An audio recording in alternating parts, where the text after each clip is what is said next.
जल जीवन हरियाली अभियान के तहत जलवायु के अनुकूल कृषि कार्यक्रम के माध्यम से 30 जिलों में प्रथम वर्ष एवं 8 जिलों में द्वितीय वर्ष के कार्यक्रम का शुभारंभ मुख्यमंत्री नीतीश कुमार के द्वारा किया गया। साथ ही इस योजना को 190 गांवों में भी लॉन्च किया गया।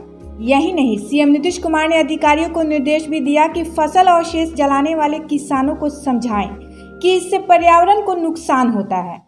हम लोग जल जीवन हरियाली अभियान चला रहे हैं और मौसम के अनुकूल कृषि पर जोर दे रहे हैं। और ये मौसम के पर्यावरण के खिलाफ जो ये काम है, ये किसने सिखाया है?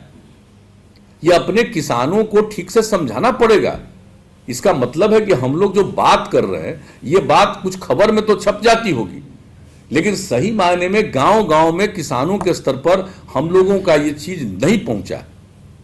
अगर लोगों के बीच ये चीज पहुंचा रहता, अभी आप लोगों ने कैंपेन भी चलाना शुरू किया, लेकिन मुझको लग रहा है कि वो ठीक से नहीं पहुंच रहा है। अगर सब लोग जाएंगे, हमने तो शुरू में जिस दिन आपका सम्मेलन हुआ था 19 में, उसी समय कहा था कि सब लोगों को, डीएम्स को, और बाद में हमने कुछ जगह पर देखा तो हमने डीएम्स को कहा कि अरे भाई पता करिए कि कौन लोग हैं, उनको समझाइए। तो उस समय जो था, आज तो एकदम इतना ज्यादा से ज्यादा हो गया। कुछ ही इलाका बचा हुआ,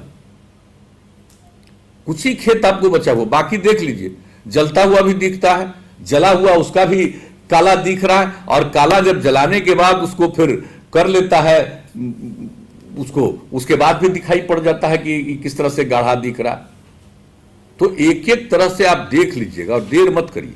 बता दें कि कृषि कार्यक्रम के माध्यम से किसानों को आत्मनिर्भर बनाने का लक्ष्य रखा गया है। लगे तो हुआ कि भाई मौसम के अनुकूल लोग खेती करेंगे तो एक तो उनकी आमदनी भी बढ़ेगी और ये जो संकट आता है उससे वो उनको मुक्ति मिलेगी। तो इसी को जब देखने गए तो हम लोगों को लगा कि भाई अब इसके लिए हम लोगों को काम करना चाहिए। तो उस समय जो भी हमने एग्रीकल्चर डिपार्टमेंट को कहा, सब लोग गए थे कि इस पर तैयारी करिए। तो अब बार बार कहा जा रहा था, लेकिन जो तैयारी करके लाए तो मौसम के अनुकूल कृषि का कहीं कोई जिक्र ऐसे ही अंदर में था थोड़ा सा। हमने कहा अरे भाई ये पूरा का पूरा काम हम मौसम के अनुकूल कृषि के लिए ही कर रहे हैं। ये अनाप कई चीजों की आप चर्चा कर रहे हैं, वो कोई खास बात नहीं है।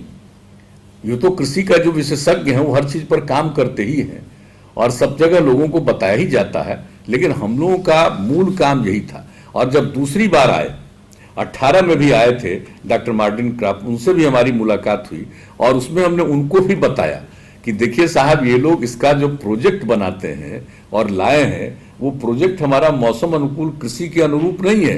बहुत सारी चीजों का जिक्र है, लेकिन मौसम अनुकूल कृषि उसकी प्रायोरिटी नहीं है। तो हमने कहा आप भी कहिए, और ये बात हुई। इसके बाद इस पर काम करना शुरू हुआ और अभी के कृषि सचिव को हम इस बात के लिए धन्यवाद देते हैं और तत्कालीन कृषि मंत्री जी को, जो आज इस कार्यक्रम में उपस्थित हैं, प्रेम जी को, सबको मैं धन्यवाद देता हूं कि इन लोगों ने वाकई सब लोगों के साथ मिलकर के मेहनत किया। और जो मेरी ख्वाहिश थी, मेरी जो इच्छा थी कि साहब मौसम के अनुकूल कृषि पर काम करें।